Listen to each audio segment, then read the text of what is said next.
আকাশবাণী আগরতলা। স্থানীয় সংবাদ পড়ছি লক্ষণ কুমার ঘটক। এখনকার বিশেষ বিশেষ খবর হলো, সারা দেশের সাথে রাজ্যেও রথযাত্রা উৎসব উৎসাহ উদ্দীপনার মধ্য দিয়ে উদযাপিত হচ্ছে।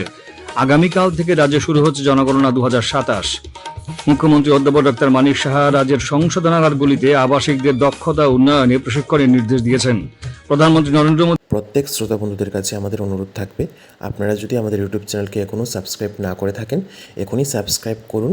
কারণ কেন, আমরা আপনাদের জন্য নিয়ে আসছি প্রত্যেক দিনের আকাশবাণী আগরতলা বাংলা সংবাদ, এবং সেই সংবাদটি পাওয়ার জন্য আপনারা এখনই আমাদের ইউটিউব চ্যানেলকে সাবস্ক্রাইব করুন।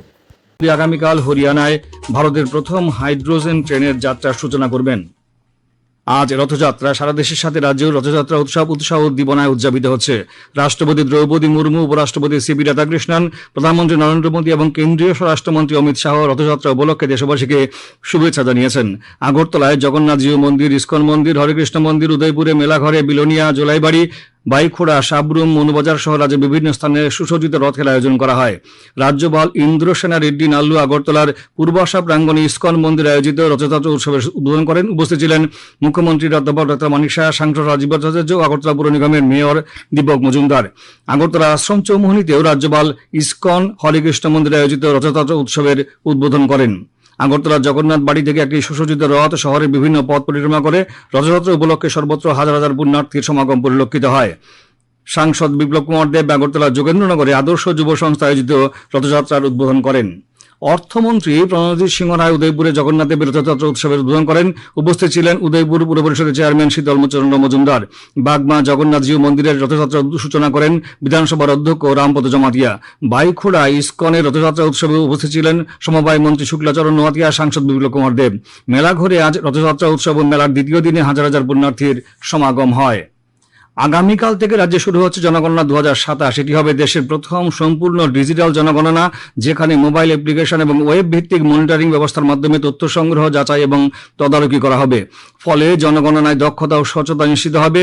জনগণনা দপ্তরের অধিকর্তা রতন বিশ্বাস আজ মহাকরণে সাংবাদিক সম্মেলনে কথা জানান। তিনি জানান, রাজ্যে আগামীকাল থেকে শুরু হবে স্বগণনার কাজ। তা চলবে আগামী 31শে জুলাই পর্যন্ত।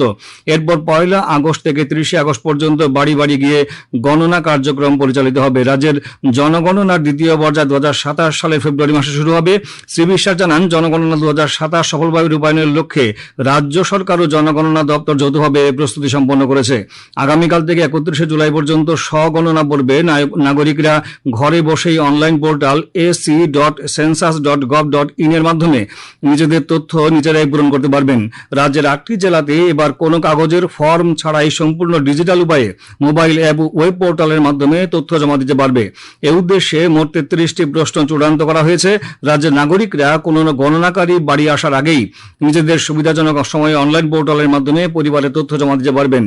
জনগণনা অধিকর্তা আরও জানান, স্বগণনার ক্ষেত্রে নাগরিকরা তাদের নিজস্ব মোবাইল নম্বর ব্যবহার করে ওয়ান টাইম পাসওয়ার্ডের মাধ্যমে পোর্টালে লগ ইন করতে পারবেন। পোর্টালে 16টি আঞ্চলিক ভাষার যে কোনো একটি বেছে নিয়ে ফর্ম পূরণ করা যাবে।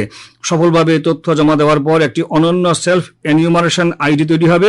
পরবর্তী সময় গণনাকারী যখন বাড়ি বাড়ি গিয়ে সমীক্ষা চালাবেন, তখন শুধু এই এসি আইডি দেখালেই ডেটা যাচাই ও নিশ্চিত হয়ে যাবে। মুখ্যমন্ত্রী অধ্যাপক ডক্টর মানিক সাহা রাজ্যের সংশোধনাগারগুলিতে আবাসিকদের মানসিক সুস্থতার জন্য আরও বেশি করে বিভিন্ন খেলাধুলা ও দক্ষতা উন্নয়নে প্রশিক্ষণ দেওয়ার ব্যবস্থা করতে নির্দেশ দিয়েছেন। আজ টিআইএফটির কনফারেন্স হলে সংশোধনাগারগুলির সংস্কার ও আধুনিকীকরণের বিষয়ে আয়োজিত সভায় তিনি এই নির্দেশ দেন। মুখ্যমন্ত্রী বলেন, দক্ষতা উন্নয়নের প্রশিক্ষণ গ্রহণ করলে স্বাস্থ্যের মেয়াদ শেষ হওয়ার পর তারা বিভিন্ন কাজের সঙ্গে যুক্ত হয়ে রোজগার করতে পারবে। যারা সাজার মেয়াদ শেষ হওয়ার পর মুক্তি পেয়ে মূল স্রোতে ফিরে এসেছেন, তাদের পরবর্তী জীবনযাত্রার প্রতিও নজর রাখতে হবে। সংশোধনাগারের কারা আবাসিকদের সঠিক পুষ্টি, চিকিৎসা প্রভৃতি বিষয়েও সতর্কতা অবলম্বনের পরামর্শ দেন মুখ্যমন্ত্রী। সভায় আলোচনায় অংশ নেন কারামন্ত্রী শান্তনা চাকমা, মুখ্য সচিব জে.কে. সিনহা, রাজ্য পুলিশের মহানির্দেশক অনুরাগ, পানীয় জল ও স্বাস্থ্য বিধান দপ্তরের সচিব অভিষেক সিং, আইজি প্রিজন অসীম সাহা প্রমুখ।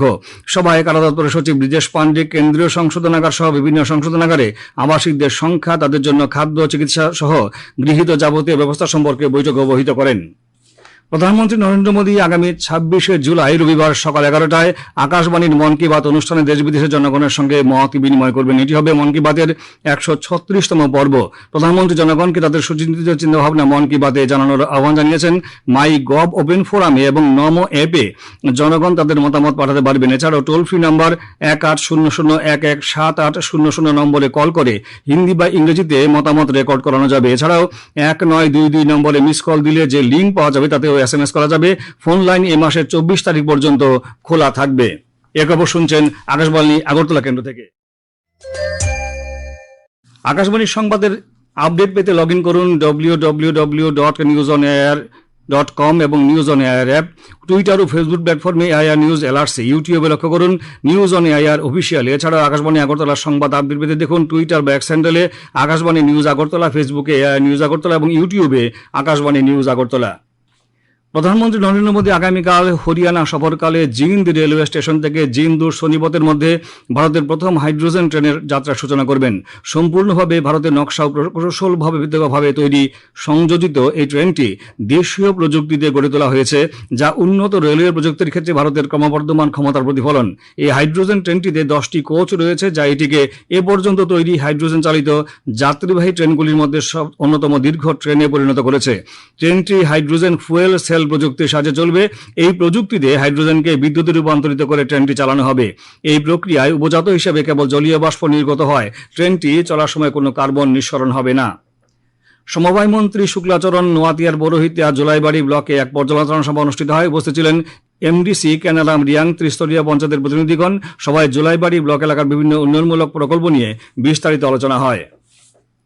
পানি সম্পদ বিকাশ মন্ত্রী সুধাংশু দাস আজ গুজরাটে ন্যাশনাল ডেয়ারি ডেভেলপমেন্ট বোর্ডের আধিকারিকদের সঙ্গে বৈঠক করেন। বৈঠকে রাজ্যে দুগ্ধ উৎপাদন বৃদ্ধি ও দুগ্ধ চাষীদের আর্থিক ক্ষমতায়নের বিষয়ে বিস্তারিত আলোচনা হয়।